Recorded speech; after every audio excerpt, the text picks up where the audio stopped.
yampamagaye n'izina ambwira ko ndi umwana we, yantoranije mu magana menshi, uwo mwami ndamukunda. Yampamagaye mu izina ambwira ko ndi umwana we,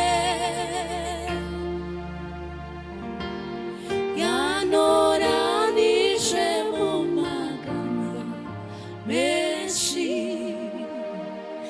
uwo mwami ndamukunda. Yampamagaye mu izina ambwira ko ndi umwana we,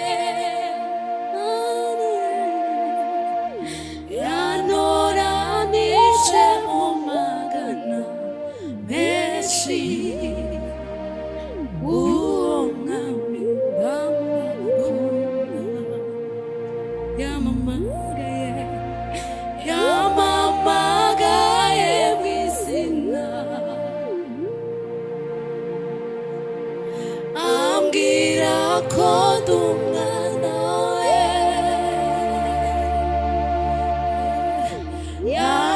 yantoranije mu magana menshi, uwo mwami ndamukunda.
zikomeye jenile kwinurwa n'intambara zikomeye jenile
kwinurwa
n'intambara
unjana heza mubikare dawe wezesha masugiza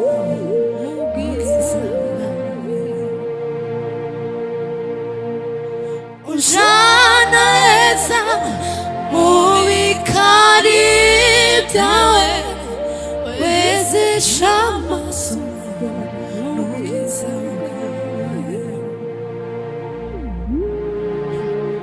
unjana eza mubikari byawe wezesha masugiza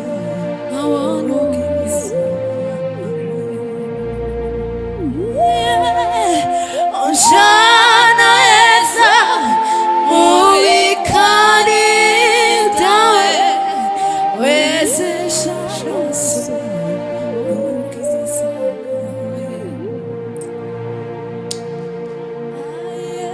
unjana eza mubikari byawe wezesha masugiza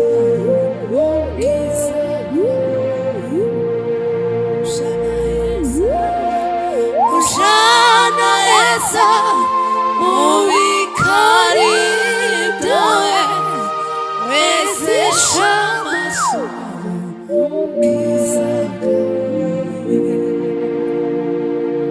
jambo ryanje nirwami aho ni namwe muzabayo ijambo ryanje ni yego amina aho ni namwe muzabayo ijambo ryanje ni yego amina aho ni namwe muzabayo ijambo ryanje ni yego amina aho ni namwe muzabayo ijambo ryanje ni yego amina aho ni namwe muzabayo ijambo ryanje ni yego amina aho ni namwe muzabayo ijambo ryanje ni yego amina aho ni namwe muzabayo ijambo ryanje ni yego amina aho ni namwe muzabayo ijambo ryanje ni yego amina aho ni namwe muzabayo. Hallelujah! Ijambo ryanje ni amina aho ni namwe muzabayo ijambo ryanje ni yego amina aho ni namwe muzabayo. Maombi ya imani, maombi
Shilo ili aombe. Mama Ana alipanda Shilo ili aombe Mungu ampe mtoto.